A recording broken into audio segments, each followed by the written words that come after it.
नमस्कार दोस्तों, success SSC classes में आप सबका स्वागत है। जैसा कि आपको पता है, आज के कोरोना महामारी के कारण हमारे देश में ऑक्सीजन की कमी को लेकर चारों तरफ अफरा तफरी का माहौल है। ठीक है, और तो इनके पीछे कौन जिम्मेदार है, क्या कारण है इनके, इसके लिए तो हम पहले ही वीडियो बना चुके हैं। अगर आपने वो नहीं देखी है, उसका लिंक डिस्क्रिप्शन में है, आप उससे जाकर देख सकते हैं। लेकिन इस वीडियो में हम जानेंगे कि आखिर ये ऑक्सीजन बनता कैसे है। ठीक है, तो ऑक्सीजन बनता कैसे है ये जानने के लिए सबसे पहले हमें ये जानना जरूरी है कि जो ऑक्सीजन जो मरीजों को दिया जाता है, पेशेंट को दिया जाता है, उसमें क्या अंतर है, जो हमें एटमॉस्फेयर में ऑक्सीजन जो मिलता है उसमें क्या अंतर है।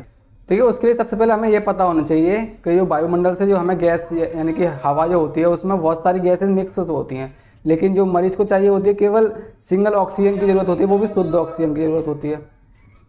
तो उसके लिए हमको क्या करना पड़ेगा, जो वायु में गैस होती है यानी हवा जो होती है उसमें से हमें ऑक्सीजन को अलग करना होता है।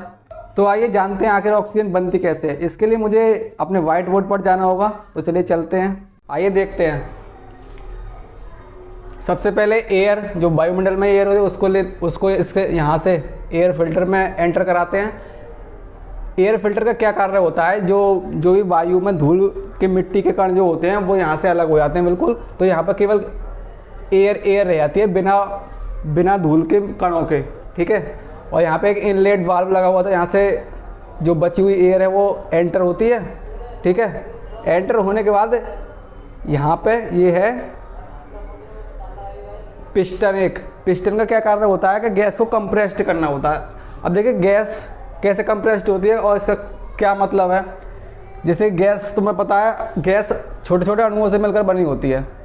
ठीक है, जब इसको हम दबाएंगे यानी कि कंप्रेस्ड करेंगे तो ये इसका वॉल्यूम कम करते जाएंगे तो इसके जो अणु आपस में टकराने लग जाएंगे, जिससे कि हीट प्रोड्यूस होगी। हीट प्रोड्यूस होने के बाद में क्या होगा, ये जो गैस है ये गर्म हो जाएगी। ठीक है, और तो यहाँ पर जो गैस जो आएगी ना, ये एक तो कंप्रेस्ड गैस होगी। ठीक है, और ये ऊपर से हॉट भी होगी। ठीक है, इसके बाद क्या होता है, अब गैस तो गर्म है, इसके बाद यहाँ से इसमें लाते हैं ये फ्रीजिंग पॉइंट, फ्रीजिंग यूनिट बोलते हैं इसको। ठीक है, इसमें क्या होता है, ये जो पाइप दिख रहा होगा आपको, इसके चारों तरफ एक इस तरीके से एक बाल्ब लगा होता है, कॉइल ट्यूब बोलते हैं इसे। ठीक है, और इस ट्यूब में क्या होता है, लिक्विड नाइट्रोजन, और ये बहुत ही ज़्यादा ठंडी होती है। इसका टेम्परेचर लगभग -196 डिग्री सेल्सियस तक होता है, जो इतना ठंडा होता है कि किसी के भी संपर्क में आने से अचानक ही जमा सकता है किसी को भी। ठीक है, तो अब यहाँ से गैस ठंडी हो गई। ठीक है, ठंडी होने के बाद में अब यहाँ पे हमें गैस मिल रही है कोल्ड कंप्रेस्ड एयर, जिसका टेम्परेचर लगभग -200 डिग्री सेल्सियस है। ठीक है, अब यहाँ से आने के बाद ये सेपरेटर है। सेपरेटर का क्या कार्य होता है, इसमें गैस इसमें एंटर कर चुकी है। ठीक है, अभी तक गैस ही है, इसमें ऑक्सीजन अभी नहीं, अभी सबसे लास्ट में आएगा ऑक्सीजन। अभी हम इसको केवल गैस या फिर एयर ही बोलेंगे। ठीक है, अब एयर इसमें आ गई। अब यहाँ से क्या होता है, इस सेपरेटर का क्या कार्य होता है कि ये CO2 को ड्राई आइस के रूप में अलग कर देता है। ठीक है, और इसके बाद अब यहाँ से हमें ये छोटा जो पाइप है इसमें हमें मिलती है एयर फ्री फ्रॉम CO2, मतलब इसमें CO2 नहीं है, अब ये CO2 से फ्री हो चुका है। अब केवल इसमें एयर जो बची है उसमें CO2 को छोड़कर सारी गैसेस हैं जो भी एटमॉस्फेयर में हमें मिलती हैं। ठीक है, और इसमें ये है एक्सपेंशन टरबाइन, मतलब इसको थोड़ा एक्सपेंस करते हैं। एक्सपेंस करने के बाद क्या हो जाता है, ये गैस जो है लिक्विफाइड एयर में बन जाती है। कहने का मतलब ये लिक्विड में चेंज हो जाती है। ठीक है, अब आगे ये लास्ट पॉइंट है जो कि सबसे प्रमुख भी है और सबसे महत्वपूर्ण भी है। इसके बाद ये गैस जाती है इसमें, इसको बोलते हैं एयर डिस्टिलेशन कॉलम। अब गैस इसमें कैसे अलग होती है वो देखते हैं। जैसे सबसे पहले जिसका बॉइलिंग पॉइंट का मतलब होता है जहाँ से जिस टेम्परेचर पर लिक्विड जो होता है वो एयर में यानी कि वायु में परिवर्तित होता है, उसी को बोलते हैं बॉइलिंग पॉइंट। ठीक है, तो सबसे पहले यहाँ पे अब सारी एयर यहाँ पे आ चुकी है। अब ठीक है, अब यहाँ से हम क्या करते हैं, थोड़ा थोड़ा टेम्परेचर को बढ़ाते हैं। और टेम्परेचर बढ़ने से क्या होता है, जो सबसे पहले जिसका बॉइलिंग पॉइंट सबसे कम होगा वो सबसे पहले निकल जाए। कहने का मतलब यह है नाइट्रोजन का बॉइलिंग पॉइंट है -196 डिग्री सेल्सियस, तो सबसे पहले नाइट्रोजन गैस निकल जाएगी यहाँ से। ठीक है, और उसके बाद आर्गन गैस का नंबर आएगा, इसका बॉइलिंग पॉइंट है -186 डिग्री सेल्सियस। तो उसके बाद यहाँ से हम आर्गन गैस को अलग कर लेंगे और जो बची हुई जो गैस होगी वो हमें मिल जाएगी लिक्विड फॉर्म में ऑक्सीजन। इसका बॉइलिंग पॉइंट है 185 माइनस के डिग्री सेल्सियस होता है। देखिए इसमें और इसमें ज़्यादा अंतर तो है नहीं, लेकिन इसमें डिजिट में अंतर नहीं है, लेकिन इसमें वैसे बहुत अंतर होता है। टेम्परेचर के हिसाब से देखेंगे तो इसमें 1 डिग्री का ही बहुत बड़ा अंतर हो जाता है, ठीक है। और इस तरीके से हमें लिक्विड ऑक्सीजन गैस प्राप्त होती है। इससे हम इनको अब हम सिलेंडर में या क्रायोजेनिक जो टैंकर होते हैं उनमें भर लेते हैं। और देखिए ये जो प्रोडक्शन यूनिट है ना, ये बहुत तरीके के होते हैं। मैंने केवल एक बताया है और जगह जगह पर, और हालांकि जैसे कुछ हॉस्पिटल अपना छोटा सा यूनिट बना लेते हैं और कुछ फैक्ट्रियाँ, मतलब हर तरीके से इसके कम से कम 12 से 13 तरीके होते हैं। मैंने केवल एक तरीका बताया है यहाँ पर। एक बार फिर से इसको देख लेते हैं जल्दी जल्दी।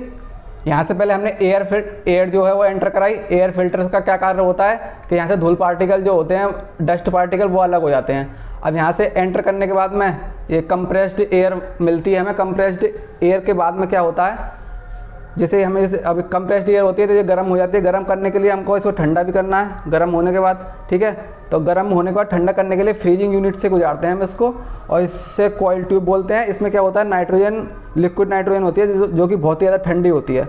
अब यहाँ से मिलती है हमें cold compressed gas. Cold compressed gas यहाँ को हम सेपरेटर में एंटर कराते हैं। सेपरेटर का क्या कार्य होता है कि यहाँ से CO2 मिलती है हमें ड्राई आइस के रूप में। अब हमारे पास यहाँ पे जो गैस आती है वो आती है मुख्यतः नाइट्रोजन, ऑक्सीजन और आर्गन, और बाकी जो अन्य जो गैस बची होती हैं वो सारी होती हैं, ठीक है। अब इसके बाद में हमें एयर डिस्टिलेशन कॉलम में एंटर कराते हैं इस एयर को, ठीक है। अब एयर को हम गैस में चेंज करने के लिए क्या करते हैं, इसको थोड़ा थोड़ा इसका टेम्परेचर बढ़ाते हैं। टेम्परेचर बढ़ाने के बाद में क्या होता है, जिसका बॉइलिंग पॉइंट सबसे कम होता है वो सबसे पहले निकलती है, फिर उसके बाद ये निकल जाती है आर्गन, और इसके बाद ये निकलती है। देखिए इसमें अब जो गैस जो बनती है हमें लिक्विड ऑक्सीजन जो मिलती है, ये 100% शुद्ध तो होती नहीं है। इसमें थोड़ी सी और गैसें भी होती हैं, तो हमें इतनी शुद्ध चाहिए भी नहीं होती है, क्योंकि जो मरीजों को चाहिए होती है करीब ऐसे 93% से 95% शुद्ध होनी चाहिए, उससे ही काम चल जाता है मरीजों के लिए। देखिए सबसे पहले हमारी कम बॉइलिंग पॉइंट के कारण सबसे पहले नाइट्रोजन निकली थी। अब नाइट्रोजन गैस उसको जब निकालिए तो जाहिर सी बात है वेस्ट तो जाने नहीं देंगे। जब वेस्ट नहीं जाने देंगे उसका क्या करते हैं हम, पहले तो जो फूड, जो बंद पैकेट जो खाना होता है उसके लिए, उसके यूज में आती है नाइट्रोजन गैस। आर्गन गैस निकाली थी। आर्गन गैस का यूज हम किस में करते हैं, फैक्ट्रियों में जो वेल्डिंग वगैरह का काम होता है ना, उसमें आर्गन गैस का इस्तेमाल होता है।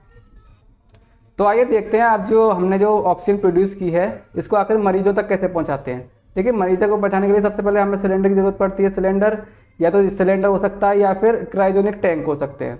सिलेंडर एल्युमिनियम वाला चलता है इसमें, और क्रायोजेनिक टैंक जो होते हैं, जो आपने देखा होगा वो ट्रकों में आजकल जो विदेशों से भी मंगवाए जा रहे हैं, दिल्ली सरकार द्वारा फ्रांस से मंगवाए गए हैं और भारत सरकार द्वारा भी मंगवाए गए हैं, ठीक है। इसमें क्रायोजेनिक टैंक जो है वो एक टेक्निक से द्वारा बने हुए होते हैं। इसमें क्या टेक्निक्स होती है, इन टैंकरों में हम मिनिमम टेम्परेचर यानी कि -273 जिसे हम एब्सोल्यूट टेम्परेचर बोलते हैं। एब्सोल्यूट टेम्परेचर का मतलब है कि दुनिया में इससे ठंडी कोई चीज़ नहीं हो सकती, यानी कि -273 डिग्री सेल्सियस से दुनिया में कोई चीज़ ठंडी नहीं हो सकती। हॉस्पिटलों में जो मरीजों के लिए जो सिलेंडर होते हैं उसमें सबसे बड़ा सिलेंडर होता है, ये मैं फोटो देख सकते हैं आप, इससे होता है 1.5 मीटर का। 1.5 मीटर यानी कि 150 सेंटीमीटर के आसपास होता है। इसमें इसकी जो कैपेसिटी होती है, इसकी कैपेसिटी बहुत होती है, 7800 लीटर, आज 7800 लीटर के बराबर इसकी कैपेसिटी होती है। इसमें इतनी गैस भरी जा सकती है। ये देखने में बहुत बड़ा लग रहा है, लेकिन ऐसा है नहीं कि जब खत्म बहुत जल्दी हो जाए। हिसाब से अगर हम कंपेयर करेंगे तो 30 लीटर पर मिनट यानी कि 1 घंटे में 1800 लीटर की ऑक्सीजन की जरूरत होगी, और हमारा सिलेंडर था 7800 लीटर का। तो इस हिसाब से हम देखेंगे कि करीब 4.25 घंटे ही चल पाएगा हमारा सिलेंडर। इस वजह से देख रहे होंगे आप सिलेंडर में ऑक्सीजन बहुत जल्दी खत्म हो जाती है। इस वजह से ही हमारे पूरे देश में आजकल इतना बुरा हाल है। आज की वीडियो में इतना ही था। अगर आपको वीडियो पसंद आई हो तो ज़्यादा से ज़्यादा लोगों तक पहुँचाएँ इस वीडियो को, और इसी तरीके की वीडियो हम बनाते रहेंगे। चलिए मिलते हैं नेक्स्ट वीडियो में।